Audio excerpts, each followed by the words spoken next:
오늘 우리가 공부할 욥기 본문은 22장과 23장입니다.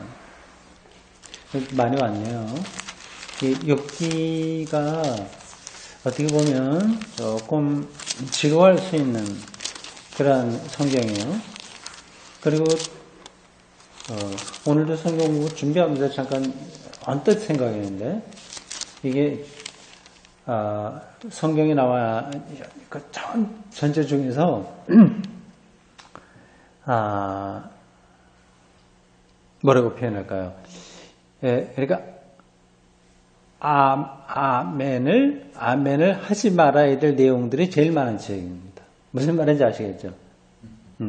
그런 책이 없잖아요. 대개다는 하나님의 뜻이 이렇게 쭉 돼서 우리가 성경 읽을 때마다 아멘 해야 되는데 여기는 그렇지 않은 게 더 많은 거예요.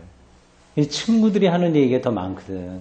친구 3명하고 엘리오까지 합하면 4명인데 이 4대 1로 지금 논쟁을 하고 있는 거예요. 그 4명, 물론 이제 분량으로 보면 4대 1이라고 하더라도 욥이 4분의 1만 하는 건 아니에요. 내용으로는 더 많이 있긴 합니다만 어쨌든 4명과 한 사람의 신학적인 논쟁으로 된 게 때문에 이 친구들의 언급에 대해서는 우리가 아멘을 할 수 없는 거잖아요. 그런 특징이 있습니다. 재밌죠? 네, 그건 하나의 성경에 여러 가지 특징이 있는데 그죠? 욥기의 그런 특징입니다. 이게 전체적으로 42장까지 있는데 오늘 이제 23장까지 이제 반을 넘어가는 거네요. 지난주까지 우리가 딱 반 했습니다. 21장까지 했으니까요. 오늘은 22장, 23장이에요. 엘리바스의 세 번째 충고하고 욥의 답변입니다. 이 친구들이 한번 충고하고 욥이 대답하고 또 한 바퀴 쭉 돌아요. 3명이 엘리바스하고 빌닷하고 소발 이 세 친구가 하나씩 나와 등장해서 이제 이 욥을 공격하고요. 욥이 대답한 다음에 다시 또 두 번째 등장하고 이제 세 번째 시작했어요. 세 번째. 근데 세 번째는 조금 뒤에 가면 나옵니다만은 엘리바스하고 소발까지만 이야기하고 이제 빌닷까지 얘기하고 소발이 안 하고 예. 그러니까 세 번째 이렇게 돌아가서는 엘리바스하고 빌닷까지 이야기하고요. 소발은 이상하게 쉬어요. 왜 그렇게 되는지 모르겠습니다. 아마 나중에 이제 엘리우가 들어와서 그런가요? 뭐 꼭 그런 건 아닐 건데, 그거는 자세하게 모르겠습니다. 오늘은 22장에서 23장의 엘리바스의 충고와 욥의 답변이에요. 우리가 이러한 질문과 답변은 앞에서 여러 번 읽었기 때문에 대체적으로 어떤 내용인지 어떤 구도로 돌아가는지를 알 수 있어요. 욥의 세 친구들 중에서 이 엘리바스가 제일 나이도 많아요. 그리고 세상 경험도 많고 그래서 그런지 이 하는 이야기가 상당히 설득력이 있어요. 논리적으로 괜찮습니다. 아주 아는 것도 좀 많고요.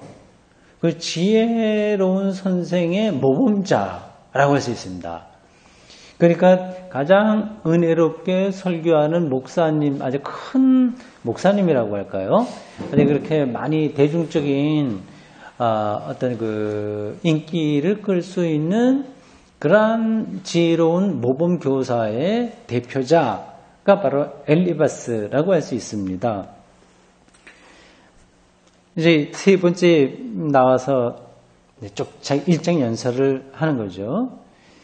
근데 이 엘리바스의 하는 말대로 욥이 따라도 사실 큰 문제는 아닌 거예요. 엘리바스가 얘기하는 거는 우리가 앞에서 몇 번 반복했지만 하나님의 뜻이 이렇게 잘 오지 않았느냐. 그걸 굉장히 설득력 있게 설명을 해요. 우리가 앞으로 오늘도 좀 보겠습니다. 아직 일리 없는 이야기가 아니라 일리 있는 이야기를 잘 해요. 그래서 좀 마음 좀 돌이켜라. 어딘가 너한테 문제가 있는데 너 스스로도 알지 못하는 어떤 문제가 있을 거다. 그게 우리 유대교의 전통이 아니냐. 우리가 여태까지 배워온 대로 그거 아니냐. 그러니까 지금 조금 네가 인정하기 싫지만 기억이 안 날지도 모르지만 문제가 있으니까 그걸 좀 돌이켜라. 그러면 하나님이 너를 도와서 잘 되게 할 거다. 이러한 이야기거든요. 뭐 이제 우리가 그거는 많이 흔히 들었던 이야기잖아요. 그래서 이 욥이 못 이기는 척하고 욥의 말대로 따랐어도 괜찮게 나옵니다. 그래서 순종하는 거죠, 어떤 순종. 예, 좋은 말씀 앞에서 조금 설득 자기에게는 조금 마음에 내키지 않아도 그래도 뭐 순종하는 거 그것도 아름다운 거니까요. 그렇게 해도 될 텐데. 욥은 끝까지 버텨요. 끝까지. 그게 이제 23장의 욥의 답변입니다. 자, 그러면 그 내용을 한번 들어가 봅시다. 22장은 엘리바스의 충고고 23장은 욥의 대답입니다. 먼저 22장을 보겠어요. 오늘 이게 두 장을 같이 보기 때문에 우리가 함께 읽기가 좀 그래요. 그래서 이 자리에서 같이 읽지는 않겠습니다. 여러분들이 집에서 읽어봤으리라 믿어 의심치 않고 그냥 여기서는 읽지 않고 그냥 해보도록 하겠습니다. 지금 이 시간에 그냥 눈으로 읽으셔도 대충 알아요. 이건 우리가 앞에서 했던 것들의 논리가 많이 여기 그대로 반복돼서 아주 익숙한 그런 내용입니다. 22장은 세 문단으로 나눌 수 있습니다. 1절에서 11절이 한 문단이에요. 그러니까 21장과 그 앞에서 계속 그 욥은 나 옳다. 난 정말 답답해 죽겠는데 너희들이 자꾸만 나보고 잘못한 거 있는데 있으니 회개하라고 하는데 나 기억할 수 없다. 난 아니다. 계속 그렇게 자기 정당성을 고집한 거예요. 그게 엘리바스가 보기에는 영 못마땅한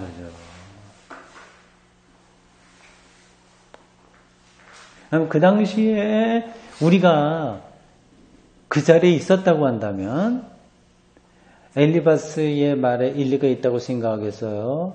욥의 이야기에 일리가 있다고 생각하겠어요?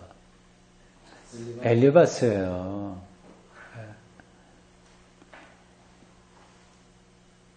안타까운 심정으로 엘리바스가 지금 이 욥의 자기 정당성에 대한 주장 이것을 공격합니다. 앞에서는 조금 천천히 얘기하다가 좀 강도가 강해져요. 첫 번째는 굉장히 부드럽게 얘기했어요. 엘리바스가. 두 번째는 조금 더 비판적으로 하다가 세 번째는 더 과격하게 이야기합니다. 이 욥에 대한 엘리바스의 비판 혹은 충고의 관점은 두 가지예요. 하나는 여러분들 그 강의 요약문에 나와 있습니다. 욥이 자꾸만 자기가 의롭다고 주장을 하잖아요. 그러니까 엘리바스가 하는 얘기가 사람이 의로운 게 하나님에게 무슨 소용이 있다고 자꾸만 그거 붙들고 있냐. 네, 그런 겁니다. 보세요. 2절 이렇게 돼 있죠. 사람이 어찌 하나님께 유익하게 하겠느냐. 지혜로운 자도 자기에게 유익할 따릅니다. 자기의 기준으로 겨우 사람은 생각할 뿐이지 그게 이제 하나님 앞에서 그게 무슨 소용이 있겠냐라고 하는 거예요. 3절도 그렇습니다. 네가 의로운들 전능자에게 무슨 기쁨이 있겠으며 내 행위가 온전한들 그에게 무슨 이익이 되겠느냐. 일리가 있는 이야기인 거예요. 욥이 이제 자꾸만 자기가 정당하다고 얘기하니까 엘리바스가 안타까워서 그래 너가 옳다고 해보자. 도대체 그게 하나님에게 무슨 뭐 기쁨이 되겠냐 이렇게 보고 있습니다. 그게 하나의 관점이고요. 두 번째는 너 악하다 이제 그걸 얘기하는 거예요. 그러니까 욥도 부자였죠. 욥이 굉장히 부자였어요. 그러니까 이 부자라고 하는 거는 그냥 부자가 되는 게 아니다. 그 부자들의 삶의 태도가 악한 거 분명하지 않냐. 그러니까 너도 악하다. 이 논리가 그거예요. 부자는 악하다. 그러니까 너도 부자였으니까 너도 악하다. 그렇게 얘기하는 겁니다. 5절에서 9절까지 쭉 그 당시 부자들에 대한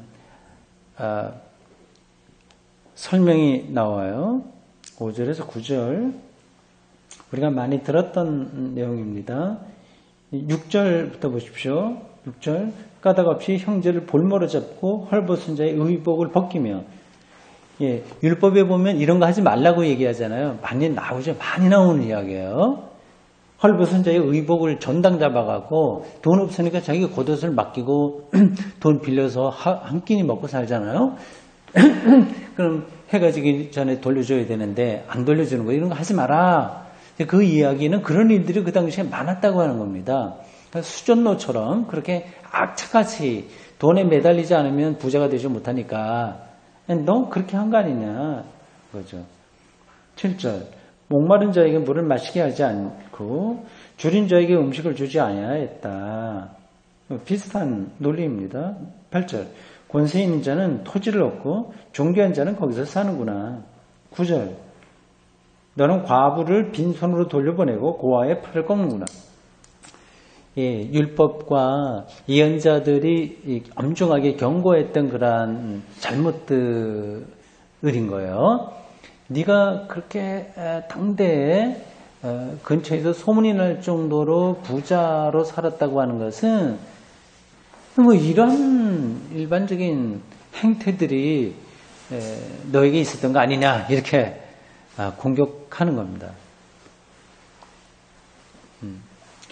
부자라고 해서 누구나 다 이렇게 부도덕한 건 아닌데 이제 사회과학적으로 이게 크게 틀린 건 아닙니다.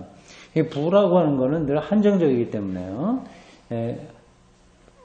뭐 우리나라 말에도 그런 어떤 속담 비슷한 게 있는데요. 무슨 부자가 되려면 뭐 그 인근 몇 리 안에 있는 사람들이 가난해야 되는 거죠. 결국 그렇게 되는 겁니다. 근데 땅이 많아져야 되면 이제 저기 무슨 일이 있어서 땅을 팔게 되고 그걸 가난한 사람들 팔고 그걸 사고 소작농이 되고 그래서 가진 사람들은 점점 더 재산이 많아지고 이런 거죠. 지금도 대기업하고 중소기업 하청으로 내려갈수록 그 임금 격차가 심해지지 않습니까? 그러니까 그렇다고 해요. 제가 살고 있는 원당에도 앞에 그 고속도로가 생겨요. 영천에서 상주요.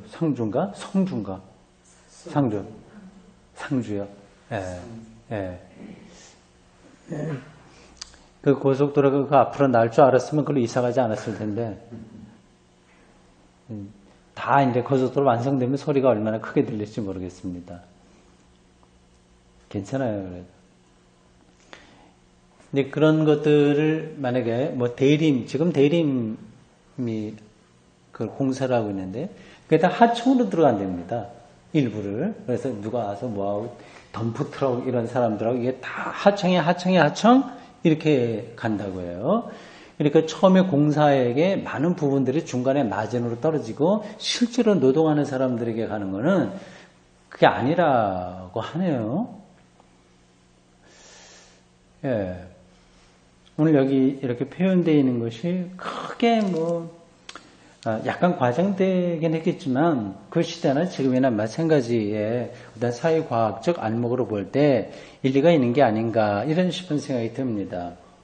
엘리바스가 욥을 이렇게 부자였기 때문에 이런 쪽에서 이제 사실은 뭐 자기도 부자에 속할 거예요. 그래도 그렇게 비판하는 거는 자기는 난 죄인인 거 안다 이렇게 인정하는데 욥은 그걸 인정하지 않으니까 이렇게 이제 공격을 하는 겁니다. 하여튼 일리가 있는 이야기 같아요.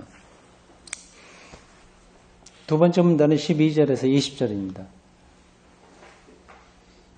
여기서 악인의 마음을 적나라하게 묘사하네요.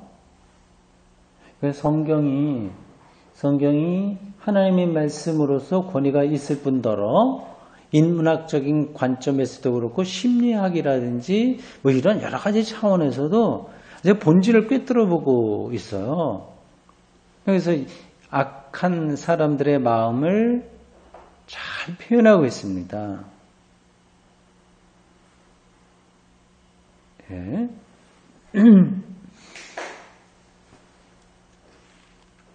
보십시오.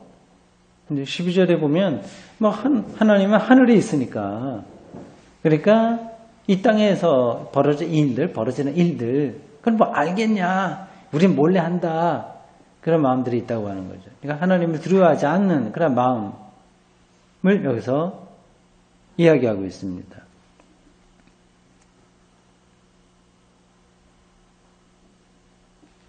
예, 계속 그런 내용들을 그 두 번째 문단에서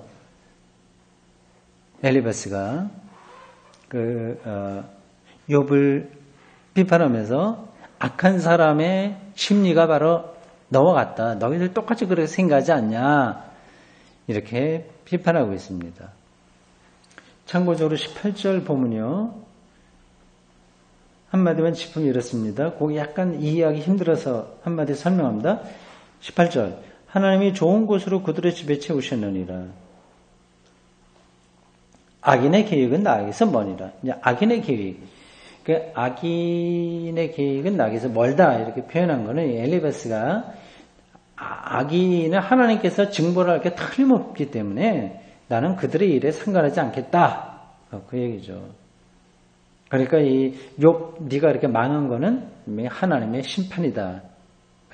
정확하게 짚고 있습니다. 그 다음 세 번째 문단 21절에서 30절입니다. 이거는 정말 은혜로운 그런 말씀이에요. 한 절 한 절이 다 그렇습니다. 21절 보세요. 너는 하나님과 화목하고 평안하라. 그리하면 복이 내게 임하리라. 예, 어디 내놔도 손색이 없는 그런 지당한 말씀들입니다. 쭉 그렇게 나오죠? 다 그래요. 참고적으로 24절 보세요. 네 보화를 티끌로 여기고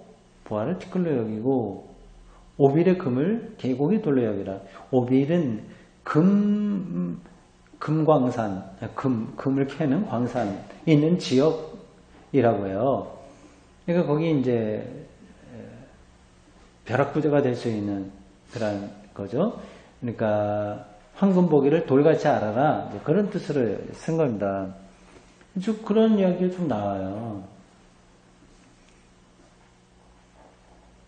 29절이 아주 백미와 같은 말씀처럼 들립니다.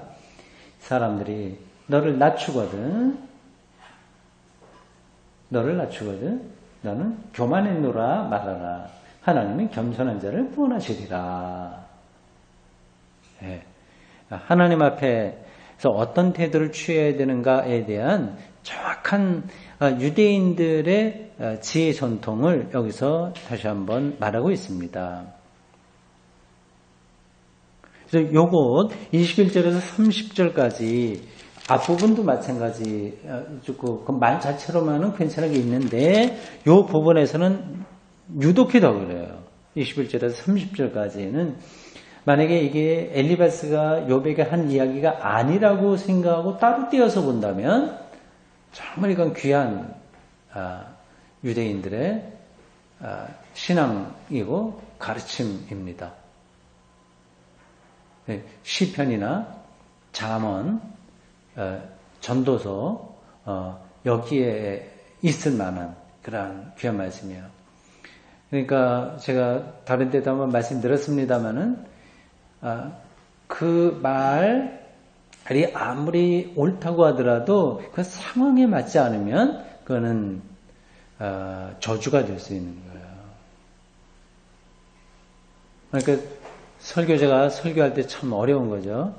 전 당연하다고 해서 하나님의 말씀입니다 이렇게 얘기하지만 그게 구체적인 상황 속에서는 하나님의 말씀이 아닐 가능성이 상당히 많이 있어요. 그래서 그런 점에서 일반 사람들이야 장사할 때야 서로 그러한 논리 가운데 살아가는 건데 소위 하나님의 말씀을 이야기해야 되는 이 목사의 운명은 그러면서 참 위험합니다. 이제 자기도 모르게 엘리바스처럼 사는 거죠. 자기도 모르게. 자기는 확신하는데 이거는 하나님의 뜻과는 거리가 먼 이 일들이 부지기수예요. 비일비재하다고 할 수 있습니다.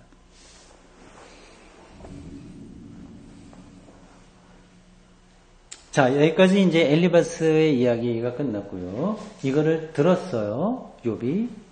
그리고 이제 자기의 생각을 여기서 전합니다. 23장이에요. 욥의 주장은 한결같아요. 이렇게 하기도 힘들어요. 사람은 흔들릴 텐데 이 사람은 그렇게 흔들리지도 않네요. 아마 속으로 흔들린 경우가 많이 있었을 겁니다. 표현은 안 했지만요.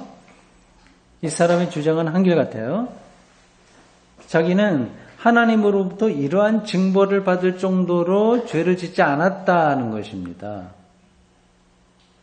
자기가 젊어서 혈기로 그런 하나님 보시기에 못마땅한 거 했을지 모르나 지금 모든 재산이 날아가고 자식들 다 죽고 참축의 고통에 떨어지고 아내와의 관계도 그렇게 됐고 그리고 모든 이들로부터 하나님의 저주를 받았다고 여길 정도로 떨어질 만한 그리고 친구들이 딱 짚어서 말하고 있는 그런 죄하고는 자기가 관계없다.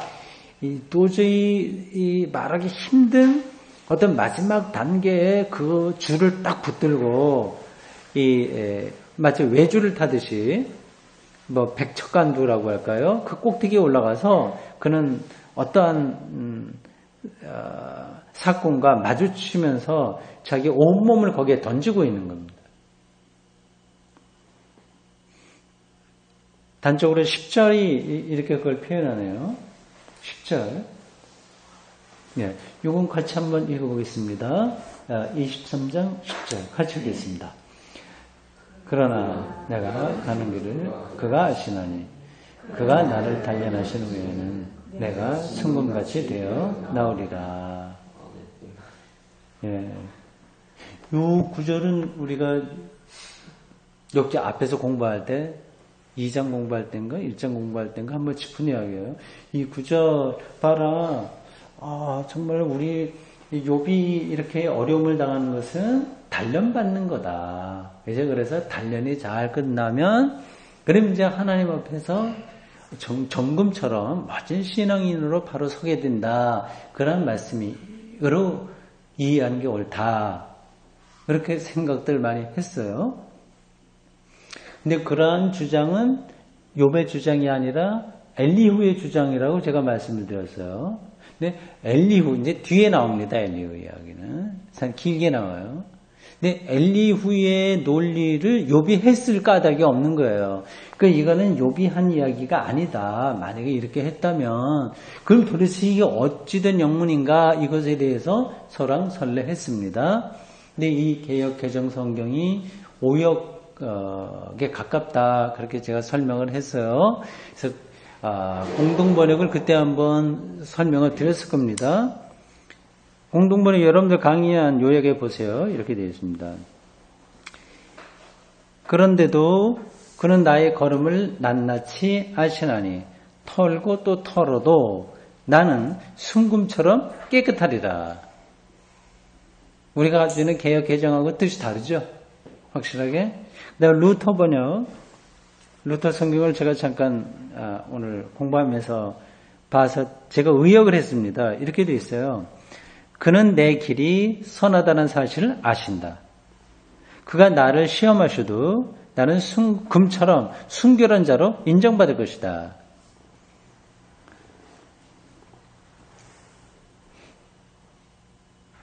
그러니까 친구들이 일반적으로 얘기하는 너 죄 때문이야. 그것도 안 받아들이는 거고.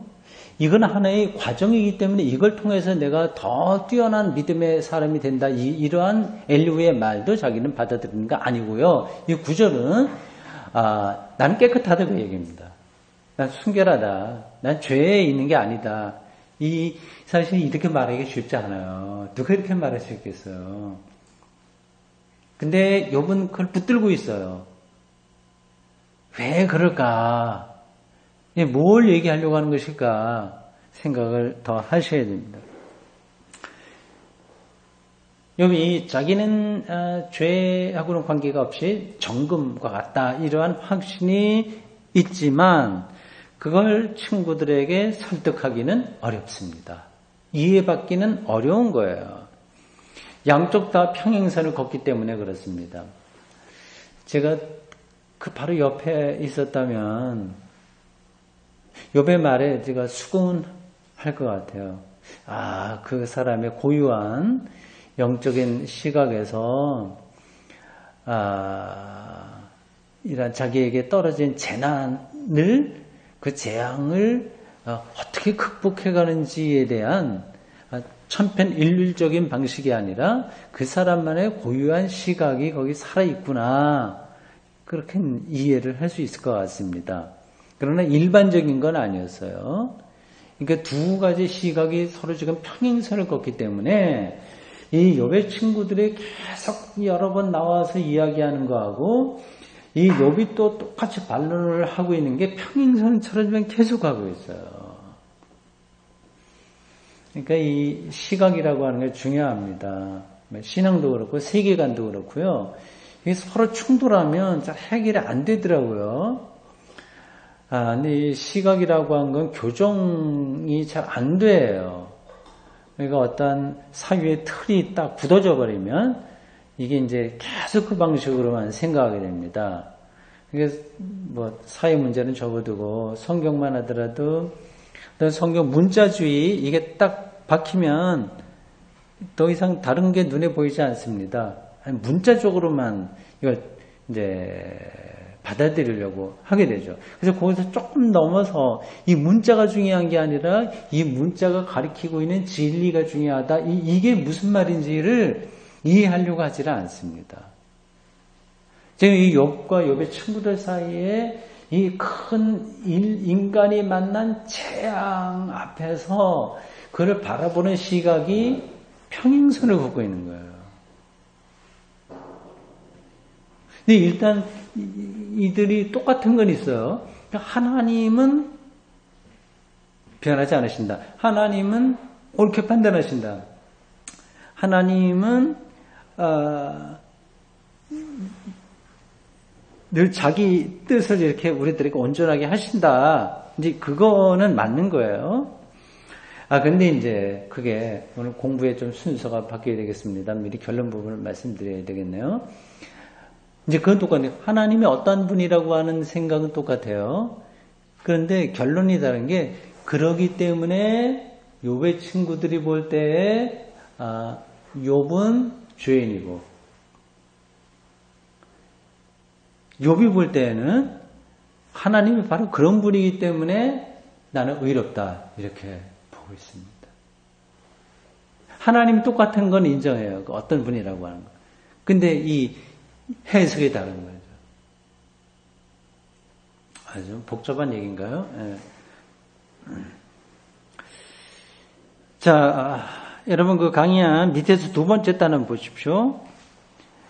이제 자기가 의롭다고 하는 거 사실에 확신이 있었지만 친구들을 설득하기 어려운 게 평행선을 가기 때문이다. 그 말씀까지 드렸습니다. 그래서 욥으로서는 이제 더 이상 친구들하고 말하기 싫어. 사람들하고 말하기 싫어. 해봤자 이거는 계속 평행선을 가기 때문에.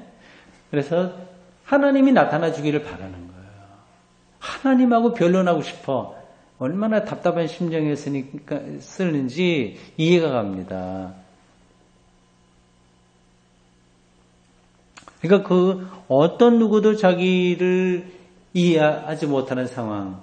그러니까 누구에게도 동의를 얻을 수 없는 상황에서 그 사람이 선택할 수 있는 유일한 길은, 마지막 길은 하나님과의 관계. 하나님에게 따져 묻고 싶은 거죠. 이러한 욥의 심정이 이해가 돼요. 그리고 이게 정말 신앙이 아닌가 싶은 생각이 듭니다. 그러니까 팔복에도 보면 가난한 사람이 복이 있다 그런 얘기가 있는데, 그리고 지난주 설교에서도 두 랩돈 바친 가난한 과부 이야기,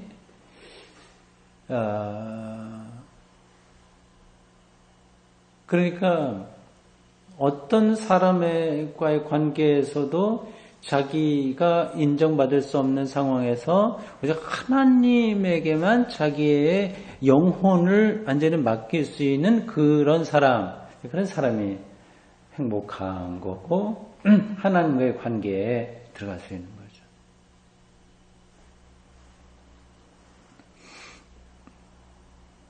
하나님이 자기 말을 들으실 거라고 생각을 해요. 6절에도 이렇게 나오고 쭉 가고 있습니다. 근데 하나님이 나타나질 않아요. 8절, 9절 중요한데 한번 볼까요? 23장.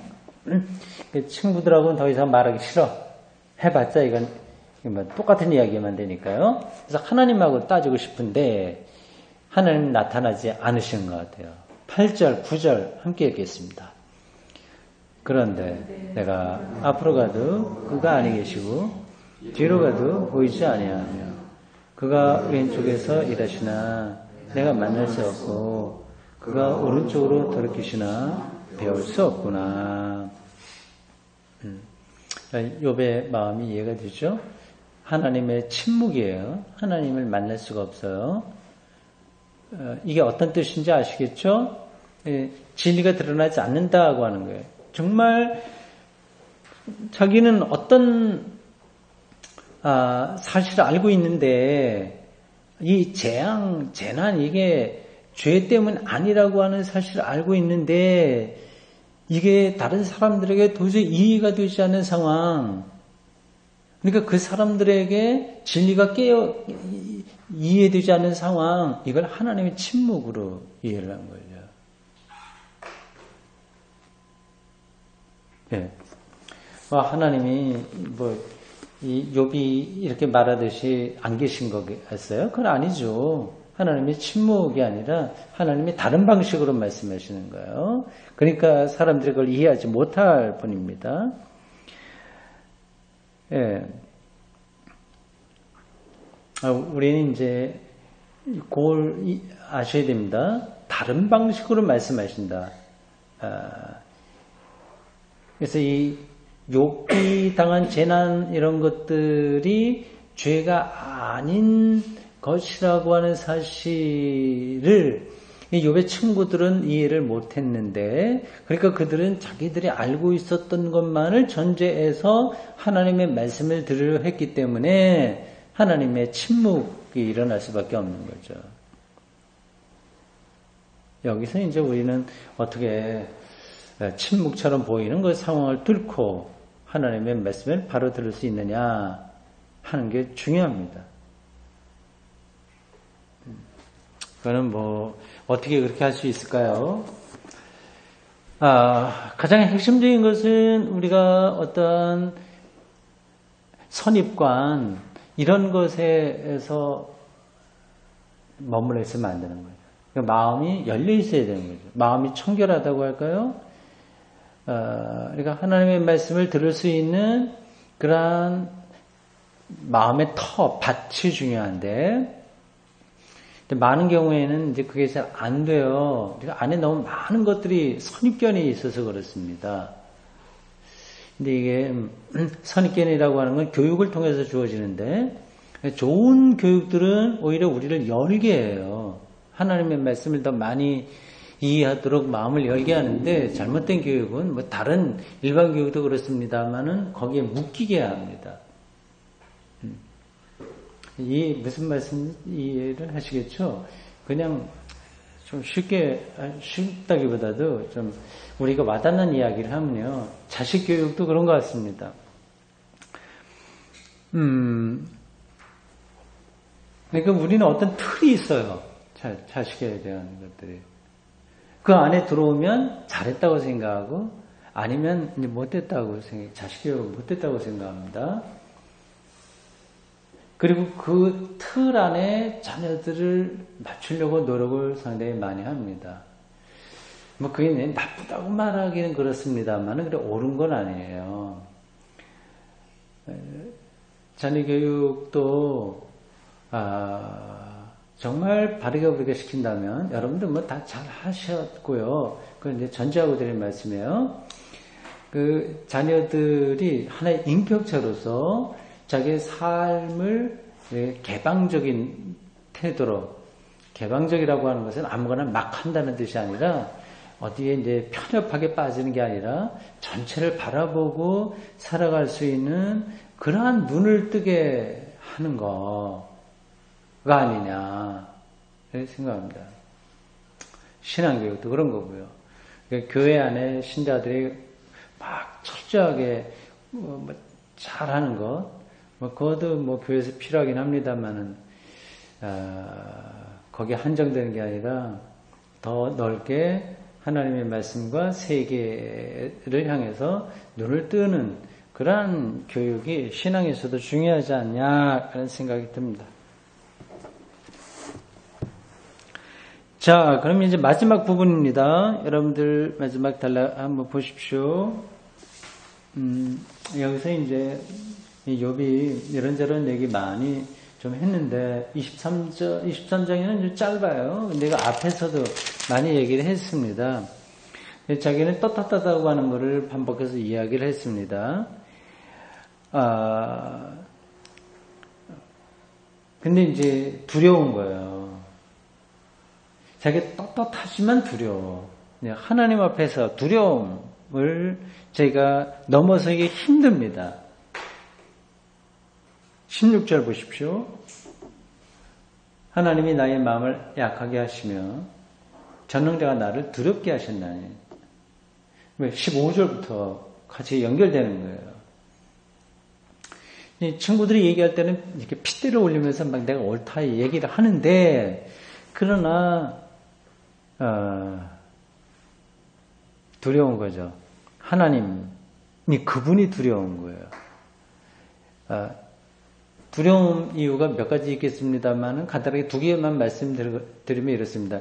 이러한 재앙이 또 다시 더 큰 재앙이 있을 수도 있다는 개연성, 그러한 가능성, 그런 것을 생각하면 정말 두려운 거고요. 조금 더 본질적으로 두려운 거는 하나님이 오르시고 나에게 임한 모든 재앙이 하나님의 일인데 이유를 모르겠는 거예요. 왜 하나님이 그렇게 하시는지. 그러니까 두려운 거죠. 답답한 거죠. 그래서 결국 마지막 절에 17절 이렇게 얘기하네요. 이는 내가 두려워하는 것이 어둠 때문이나 흑암이 내 얼굴을 가렸기 때문이 아니로다. 다시 한번 읽겠습니다.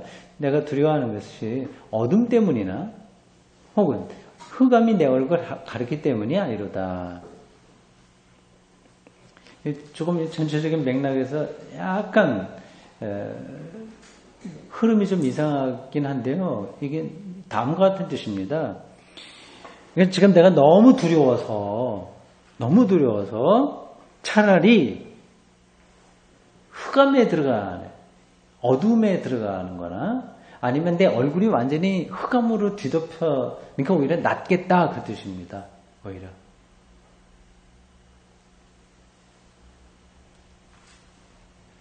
이 말은 이미 욥이 앞에서 몇 번 이야기한 스올에 들어가는 게 낫겠다고 하는 거하고 통하는 말입니다.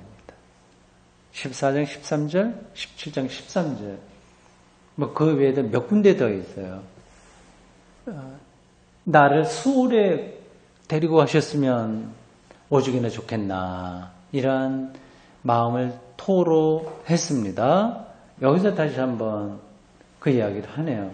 그러니까 친구들하고 옳다 그르다 이게 너무 이제는 자기는 의미 없다고 생각을 하고 하나님과 직접 대면해서 변론하고 싶은데 하나님은 나타나지 않으시고 이런 상황을 그는 도저히 견딜 수 없어서 차라리 스몰에 들어가 있는 게 낫겠다 하는 식의 앞에 발언과 비슷한 방식으로 어둠이나 흑암이 내 얼굴을 가리는 게 더 낫겠다. 이런 토로를 합니다. 네, 오늘 공부를 다 마쳤어요. 근데 이게 어떻습니까? 먼 이야기같이 느껴지죠? 나하고 상관없는 이야기. 이런 재앙을 우리는 받지 않았으니까요. 거리가 멀잖아요. 근데 이게 바로 우리의 이야기라고 하는 거를 제가 몇 주 전인가 얘기했는데 혹시 기억나세요? 왜 이 이야기가 바로 나의 이야기인가?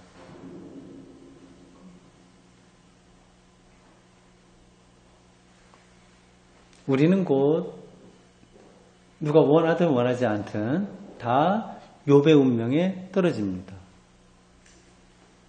이제 가족도 잃고 모든 걸 잃고 이제 죽는다고 하는 것은 이런 욥과 같은 차라리 수월에 들어가는 것이 낫다 하는 말을 할 정도의 그런 운명이잖아요. 그러니까 이러한 토로, 이러한 전류를 죽는 순간에는 누구나 다 할 겁니다. 이 기독교의 영성이라고 하는 것은 그 절규, 그 결정적인 순간이잖아요. 그거를 당겨서 오늘 현실에서 살아내는 그런 겁니다. 근데 그게 우리의 영혼에 깊숙이 들어와서 내적인 생명의 동력으로 작용하게 된다면, 그럼 이제 어떻게 되겠어요? 우리의 삶이.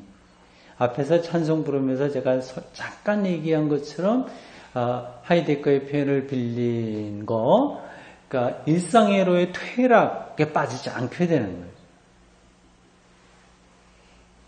거예요. 일상이 소중해서 열심히 살 때 거기에서 내 삶이 소진되는 게 아니라 본래적인 자기의 삶을 실존적으로 살아내게 됩니다.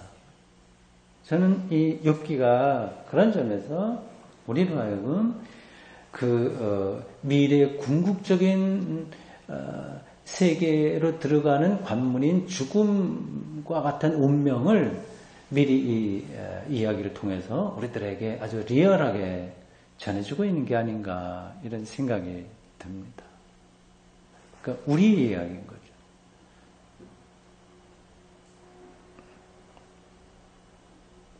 기도하겠습니다. 주님, 오늘 우리 이제 욥기 42장 가운데서 반을 벌써 넘겨서 22장, 23장에 나와 있는 엘리바스의 세 번째 충고와 욥의 답변을 함께 공부했습니다. 2300년 혹은 500년 전 유대인들의 영혼을 사로잡았던 이 욥의 이야기를 우리는 다시 한번 이렇게 훌쩍 시간이 뛰어넘은 이때 이 작은 수요일 모임에서 공부를 했는데 이 말씀이 남의 이야기가 아니라 바로 우리 자신의 운명임을 저희들이 직시하고 받아들입니다. 욥처럼 우리가 다 이해할 수 없는 일들이 우리 앞에 놓여 있으나 하나님을 향한